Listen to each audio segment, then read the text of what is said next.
Hello, my name is Simone Cooper and I'm here with Kate and Justice. And today we're going to talk about the misconceptions on animal rights. To start off, define what animal rights means to you. Animal rights means to me, just like treating your animals with respect and like not treating them like they're necessarily less than people, like they're living beings, and you want to make sure that they have rights, like to be able to live a good life. And do you believe in animal rights? Yes, I do. Well, the true definition of animal rights created by advocates means that animals deserve their own rights and should not be used for human advantage. After hearing this, has your opinion changed on human rights? Animal rights? I feel like it gives me a new perspective because I wouldn't consider that the part about humans just using animals for their advantage, but I think that's really true. Speaking of animal rights, do you think that laboratory science will interfere with animal rights? Yeah, I feel like it could interfere because I know humans do use animals as test subjects in labs. In the past, I know monkeys or rats or mice have been used, and I think that raises an important question of where do you draw the line? What animals is it okay to protect their rights? Which ones isn't? But I think lab science does raise an important question about animal rights. Those are very good points. And connecting to that, to animal laboratory usage, have you ever been vaccinated? Yes, I have been vaccinated. So throughout animal testing history, in order to cure certain diseases such as the recent COVID-19, the flu, smallpox, and insulin treatments, animal testing has been used to help create these treatments. So technically, this would count as a manipulation of animals. Do you think that's wrong?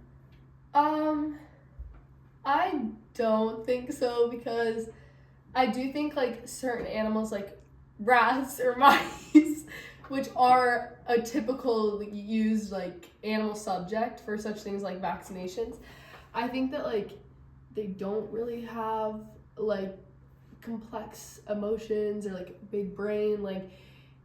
I don't know. I think I don't know. I feel like I would be torn, but I think that it's important that we protect humans from diseases. And a lot of times this is getting out of hand. No. Because I was gonna say rodents are the ones that spread diseases a lot of times. So I don't know, I feel like it's only fair that they're the test subjects for vaccinations. Other, great points. And that's a great point to add that we need to protect the human race as well as animals. And to do this, scientists have used different guidelines such as the 3 R's, replacement, reduction, refinement, to create a framework to kind of prevent harm in animal research. And these ideas are crucial so that we can use animals without pushing those ethical boundaries as you said before. So after hearing this, would you still believe yourself as an animal rights advocate even though you still think we need to use animals in certain ways? Yeah, I think so, because even if you're using animals in certain ways, you can do it, you can have certain restrictions, certain guidelines to make sure that it there's still a restriction on using animals for human advantage. When you said the 3 R's, that's a way of protecting animal rights, even though in some cases we do use animals. So I'd like to propose you a new idea, animal welfare, which states that we need animals in order to improve as a human race, but as long as we treat them ethically, it's always okay to use animals. So do you think you fall more between animal welfare or animal rights? Definitely animal rights, because I don't know. Wait, maybe because I feel it's not always okay. In the case of diseases, that's really important because a lot of human lives are taken away from disease.